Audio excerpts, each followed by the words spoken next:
Hi there. Hi, my name is Yvonne, and I'm one of the. I'll start again. My name is Yvonne, and I'm one of the more yoga. I'm shooting this live for a recording because I basically had a really difficult time trying to upload through various iPads and things. But hey, we're all trying to adjust to the new normal we have during lockdown. So well done for making the time to practice, and more than anything now, the yoga is key to helping us navigate this time.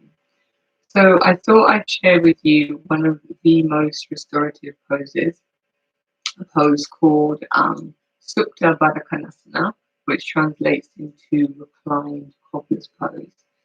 It's probably one of the most relaxing poses there is in restorative yoga. It's actually my favorite, but it's genuinely very, very restorative, very relaxing, which is the benefit of restorative yoga. So you'll probably need to put me on pause to go off and get some of the props to really benefit from the practice. And it's all about improvisation, because I appreciate you probably haven't got yoga props at home. You may have, but if you don't, let's just see what we can create. So do what we can. So 2 cork bricks, which you can have for this, 2 thick novels. So you can have 2 thick paperback novels instead of the cork bricks. And then for the foam blocks, these could be 2 hardback books, 2 Harry Potter books or equivalent hardback books. Then you'll need 2 blankets or 2 beach towels or 2 bath towels. And one of them, you'll notice I have opened wide across my man, have our hands away from our body. The hands are not on the mat. So they're not on the floor, they are on the blanket. And also it's a nice layer of warmth, because the restorative yoga is all about relaxation and comfort. So if you've got a layer of blanket underneath you, that aids the relaxation and comfort. But we're all individuals, so try it, and you can always maneuver if needed. So something also to be aware of when you're practicing the restorative yoga. If you know all this, great, it's a nice reminder. But if you're new to the practice, it's nice to set yourself up so you won't be disturbed. So put a sign on the door, because obviously we're together, we may be together at home with other people during the lockdown, so it's important to have that time for yourself. So put a sign on the door. Also, lighting, temperature, and noise affect the nervous system in restorative yoga. So make sure the room is an ambient temperature. It's not cold, there's no drafts. So, because as your body lays in a posture for up to 10, 15, 20 minutes at a time, 10 minutes at a time, you will notice the temperature more. So it's good to be warmer than cooler. Lighting, you need to see me, so my light is bright, but ideally the room you're in, try and have the lighting dimmer, because your nervous system will move into relaxation sooner if the lighting is not too bright. So noise also affects the nervous system. So ideally you're practicing at a time of day where, one, you won't be disturbed, and actually it's not too noisy around you. You may hear, when I'm not speaking, there's a root instrument playing in the background called a tambora, and that just helps you to really ground and relax. So you could put on, something that is grounded. I'd recommend no lyrics, because they can be triggering sometimes, but just something cool, calm, and relaxing, or just your breath could be the sound. So the other props that we need, 2 very key important pieces, are bolsters. So normally we can just use 1, but there's something quite nice about using 2 for this particular pose. So try and make one up if you don't have a bolster. And I appreciate you might not have 2, but the second one can literally just be like a 2 two towels rolled together, or a cushion from your sofa set, even a rug. You could even roll up a rug and put behind your knees.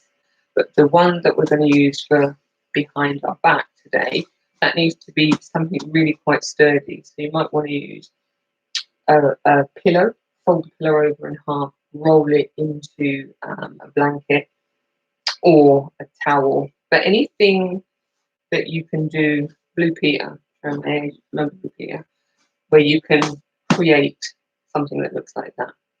And don't worry if you haven't got a second one, because I can show you another version, because there's lots of versions to this pose that you may or may not be aware of. So let's get started. So we're only going to do this pose today in a Shavasana, because with the restorative, you can just choose one pose at a time, and you can be in it anything from 10 minutes upwards. It's only twists that you would be in it for a shorter period of time on each side, but if it's a symmetrical pose, so not an asymmetrical in a twist, it can be held for longer. So the bricks, horizontal at the top, so this is what your paperbacks, and then one angled on top, vertical, and that allows the bolster to be propped on top like this. If you have got a bolster with a handle, always make sure the handle and the zip are away from you, and prop it up like that. And then come to sitting just in front of the bolster. Actually, before you do that, let's fold our blanket. So the second blanket, you're going to keep folding into quarters. So always make sure in the restorative work that your props, your blankets in particular, are smooth. There's no peas in your blanket, so all affects your comfort. Excuse me. So you fold the blanket into a nice neat square and place it on top of your bolster at the top. Smooth edge in towards your neck, hem edge away from you. And then, as I was saying, you have one palm's distance, side palm on, in between you and the bolster. And then your hardback books have one either side of you. I'll show you what we'll do with those in a moment. So as I say, don't worry if you don't have the second bolster, because with this version of the pose, have a belt. So, sorry, I should have said you needed a belt. That's the last thing I need to tell you. A belt, or you can use a dressing gown or a sturdy scarf. Your belt or equivalent, and draw your heels in towards your buttocks, and then place the soles of your feet together. And you bring the soles up as close as feels comfortable for you without there being any gripping in the hip or the groin area. And then I'm going to show you two versions. So take your belt and hook it over your knees. And if you, once you have the heels as close as feels comfortable, you tie your belt or your dressing gown strap or whatever you're using as your belt, you angle it so the knees fall out as feels comfortable for your hips. And when you've got it at the right place, you then place your hands by your hips, lengthen your tailbone down towards the ground, so you're creating space in that lower body. Roll the shoulders down the back, shoulders away from the ears. And then you inhale, and on the exhale you start to recline down onto the bolster behind you. Reach back for the blanket and make sure it's tucked in right behind the neck, so it's supporting just the head and the neck. The shoulders are down on, the edges of the bolster, or just outside of it, the head and neck coming on the blanket. And once you've laid back, you might find that you can inch around the heels a little closer and make a final adjustment to the belt. Make sure the lower body feels comfortable. And then you roll the shoulders down once again. And then if you have got the two hardback books, now again, this is all about individual comfort. So you may just be happy with the hands here, slightly away from the body, forearms rounded, palms turning up. But you could also turn the palms so you're laying on the edge of your palm with the thumb facing up, because that gives an opening into the forearm and into the shoulder. Just gives you a bit more space here. So try that and see how it feels. Or just traditionally, just like Seventy Shavasana arms, but you've got a slight bend because you've got elbows like mine won't touch the ground. You could use the books to raise your elbows. So my elbows don't have foundation, I can relax. If I didn't have the foundation after a while, on grip, then that grip version, then you just decide what feels right. And also depends how thick your books are. If your books are too thick, I wouldn't recommend this version. I would just stick with the elbows on it. If they're lower books, you could have your wrist, so just like so, or like so. That's actually quite nice. So having the whole forearm supporting. So just play with the arms and you decide what feels right for you. And once you've decided what feels right, you then just lift the chin down towards the chest. Always remember when you're in the chest, you can feel this little stretch, gentle stretch at the back of the neck. So before I get too comfortable, I will show you the other version. So if you don't have the second bolster, you just stay as you are with the belt. But if you have got the bolster, all you need to get that roll to the side. Always roll to the side when you're coming up. Oh, my bolster's Yes, there we go. Replaced live TV. So second bolster, you would place behind your knees and same principle, draw the heels in towards the bolster, heading towards your groin, towards the buttocks, and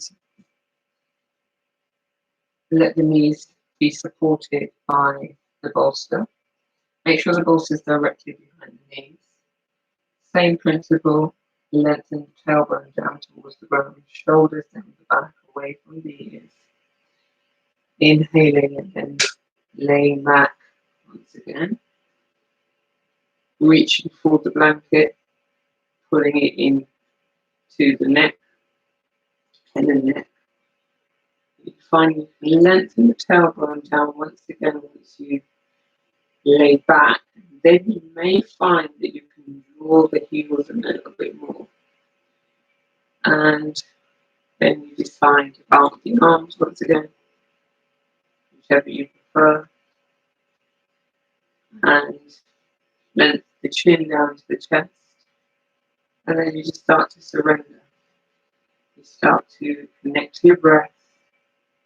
You start to really come into the practice and try and shut off everything that's going on around you now. We find ourselves in most unusual times where we are, in our homes for the majority of the time. Only going out once a day.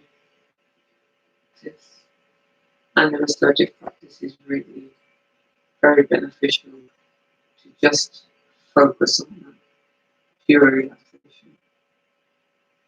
So all yoga is great for us, that overall connection to self, breath and body moving together.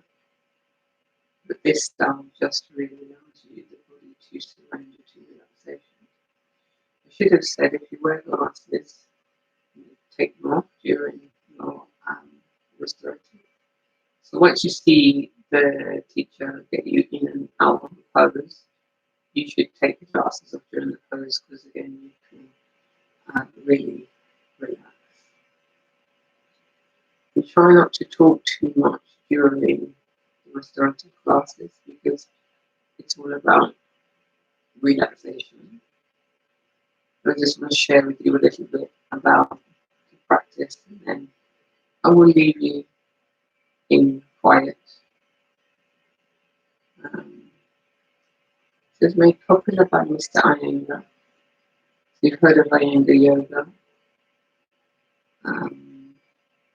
Probably about 30 to 40 years ago, he created a slower, more grounded practice to help people restore to health after illness, so hence restore to health, restorative yoga. And all the props he created to help us get into the full expression of the pose were used to help the body relax. So the bolsters, the blankets, the foam blocks, straps, to allow you to have a slower, more relaxing practice, which is great for stress and just allow the nervous system to just slow right down. As I was saying before, it takes about 15 minutes to move from fight or flight, sympathetic nervous system, into the parasympathetic nervous system, which is relaxation mode. Hence why the poses are held for longer in the restorative.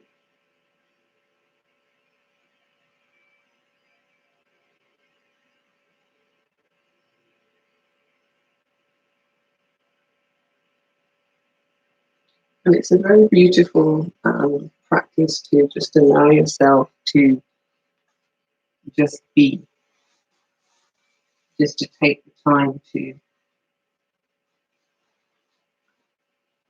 relax.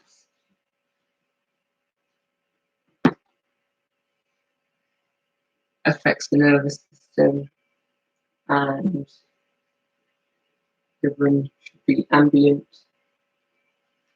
definitely not cold, because you'll notice the temperature. And the tambura, root instrument, Indian root instrument, string instrument, it's good for meditation and relaxation.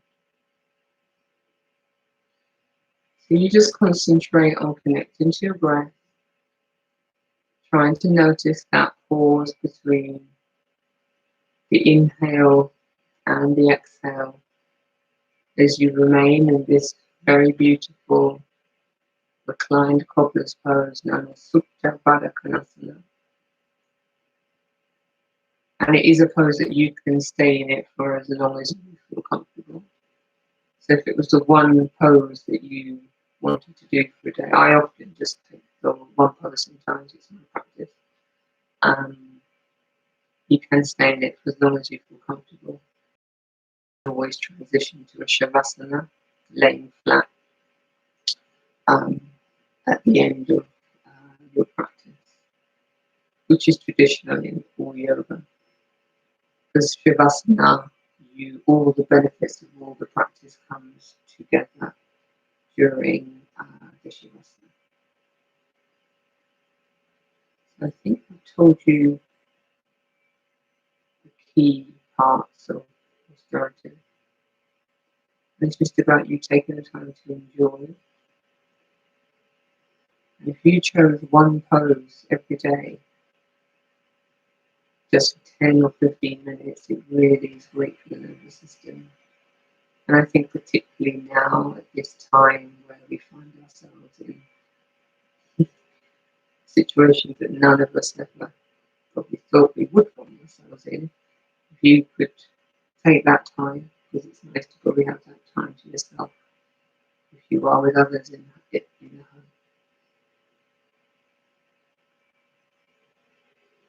Connecting to the breath, inhaling and exhaling, and just trying to find that pause between the two.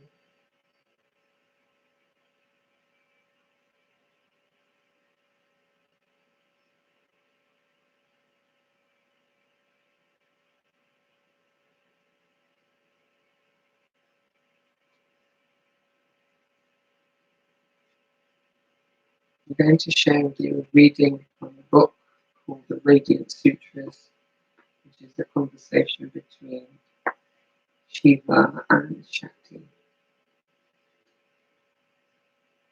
All the stories about me are like tales you tell naughty children The goblin is going to come and gobble you up, or else some soothing fable mother spin as they hand out sweets.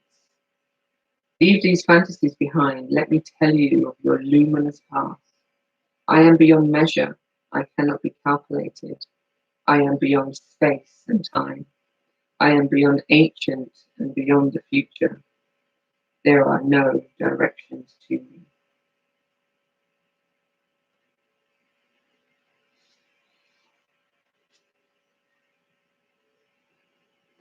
I am always here. I am the embrace of your most intimate experience.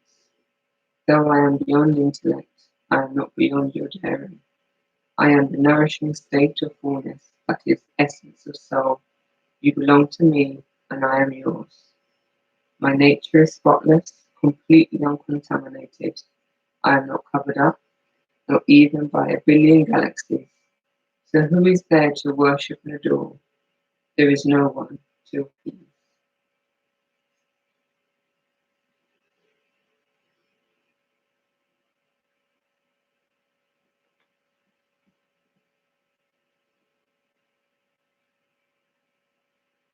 It's settling into the breath,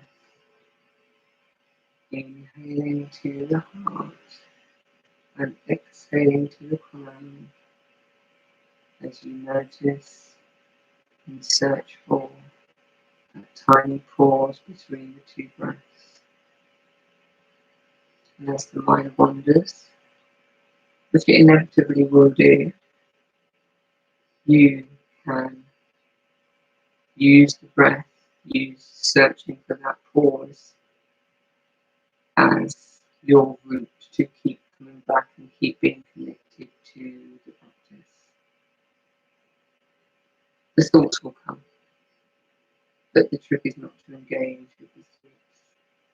You just use the breath as the focus.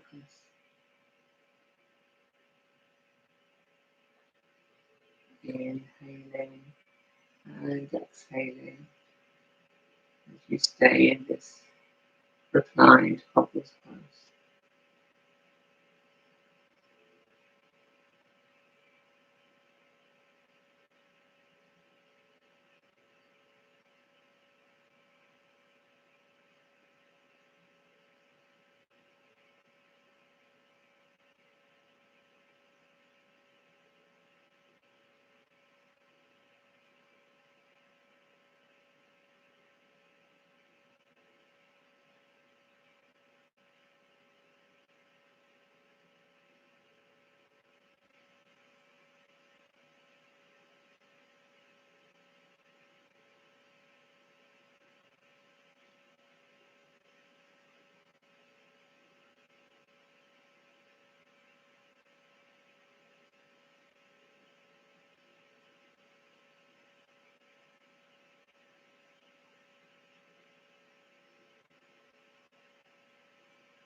Whereas you can breathe throughout the body, breathe into relaxation, surrender the body fully into the props, gentle back bend with the bolster behind you, backs of the knees supported by either the strap or the bolster.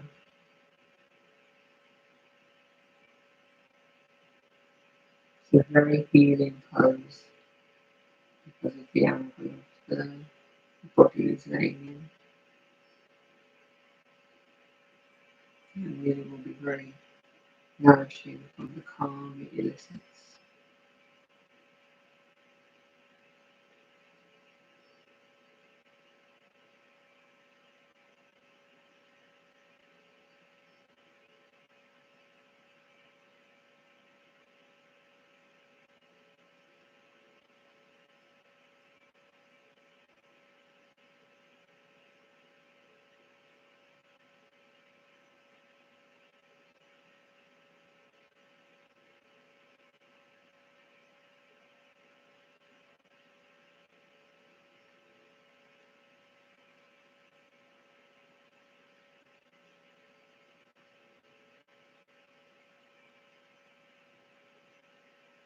As the mind will wander, bring it back to the breath.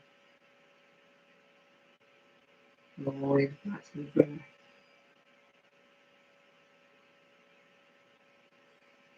Trying to find that tiny pause between the inhale and the exhale. It's so tiny that you could easily miss it, but it's definitely there.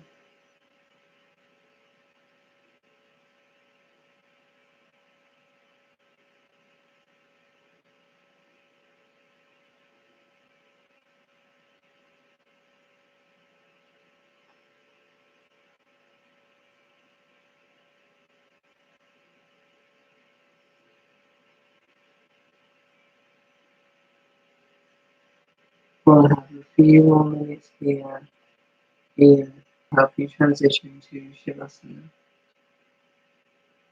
You're welcome to stay in Shavasana longer than I will stay today. So when I start to suggest you coming up, you're more than welcome to just stay for longer to allow the body to rest.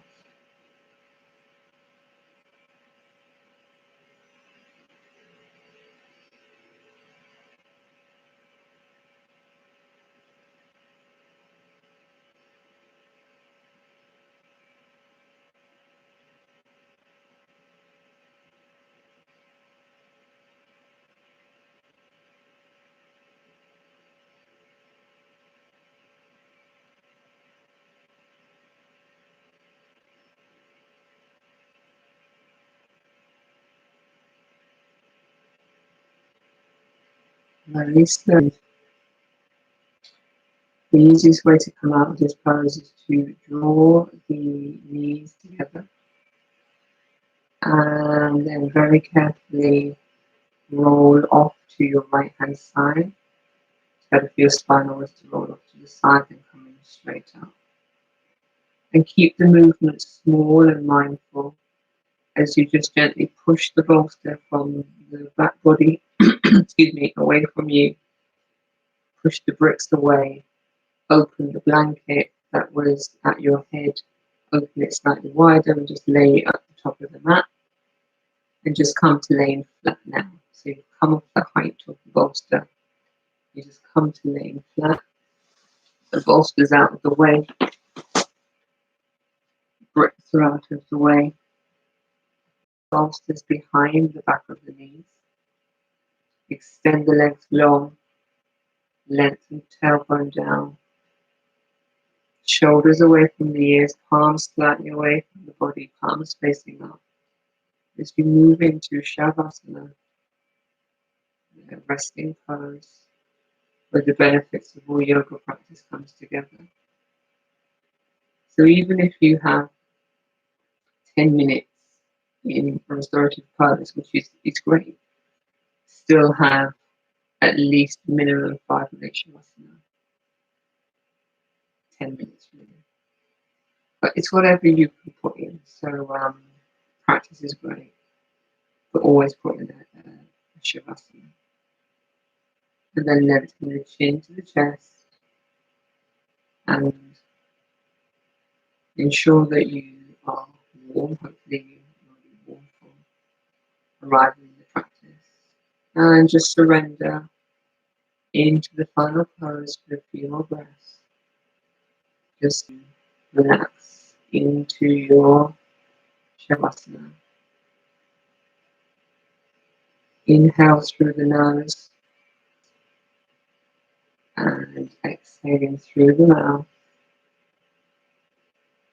And one more time, inhaling through Shavasana.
You're very welcome to stay longer in the pose should you wish to.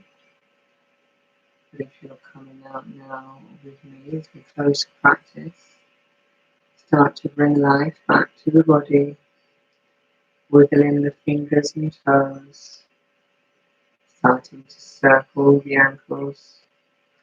Inhale, arms overhead, and circle the wrists, and change direction of the wrists and the ankles. And then very gently draw your knees into the chest, give yourself a really lovely hug, and rock really slowly and mindfully from side to side, really slowly. And then watching out for your props, roll to the right hand side and lay on whichever side is easiest for you. Lay on whichever side is more comfortable for a couple of breaths, and extend your bottom arm long underneath you and lay your ear on your arm, and just have a couple of breaths there.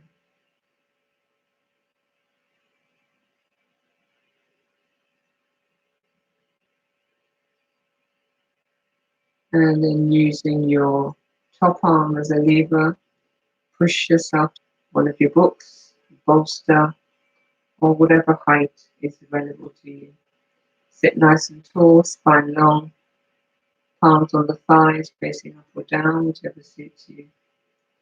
And just close the eyes and just connect to your practice, see how you're feeling after your reclined cobbler pose.